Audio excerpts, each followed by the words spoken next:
Hi, this is Adam from Metal Wani, and I am here at Download 2018 with John from Volbeat. Good afternoon, sir. Well, good afternoon to you too, sir.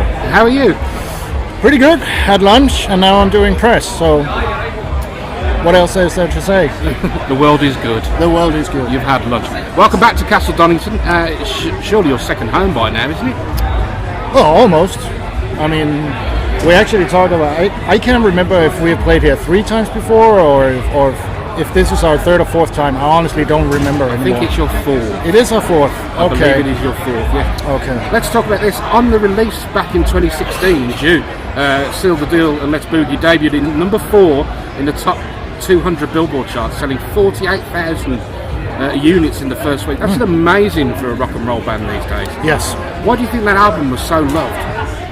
In your view, to you, what does it mean to you? I don't know. Maybe it's all those years of just touring and working and playing paid off. I don't know. Maybe the songs were a bit more, not intentionally, but maybe a bit more commercial than the previous ones.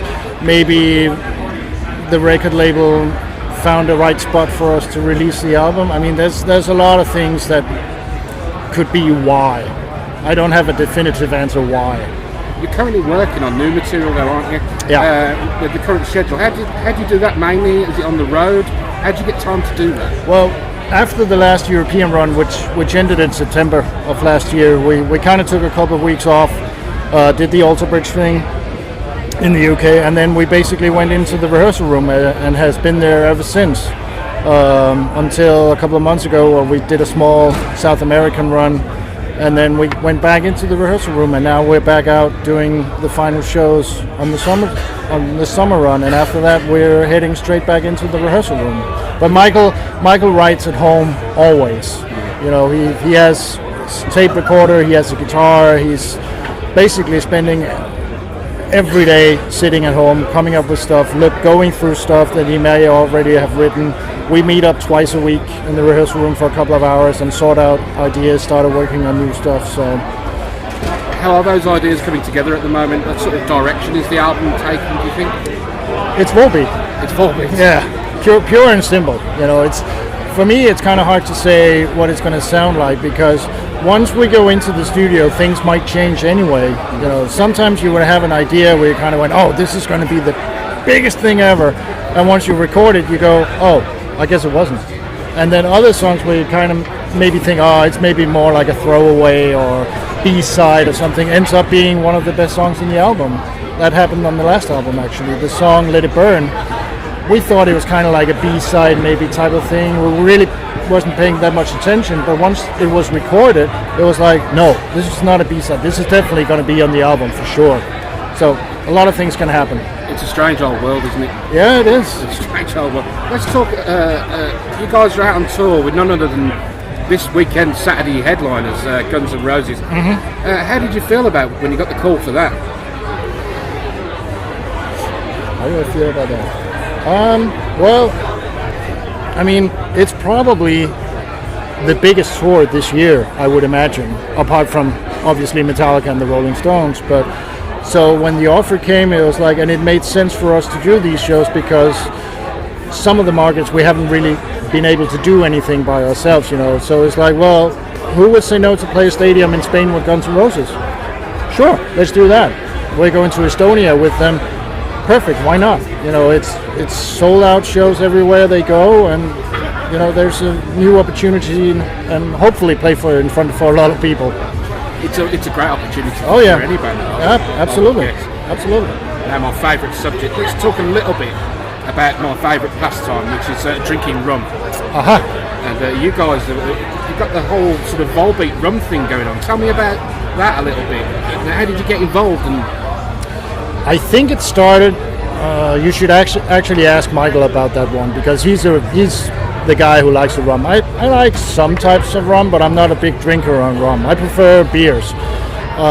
But I guess at some point, probably somebody said to him, hey, wouldn't it be cool to do something out of the ordinary? Because a lot of bands we saw were started to making, you know, whiskey, beers, vodka and all that stuff, but we didn't really see anybody making rum. And him being enthusiastic about rum in general, he was like, yeah, sure, let's go for that one. So was he involved in all the tastings? Oh yeah. He was very much involved in all of it. Sounds like too much fun for me.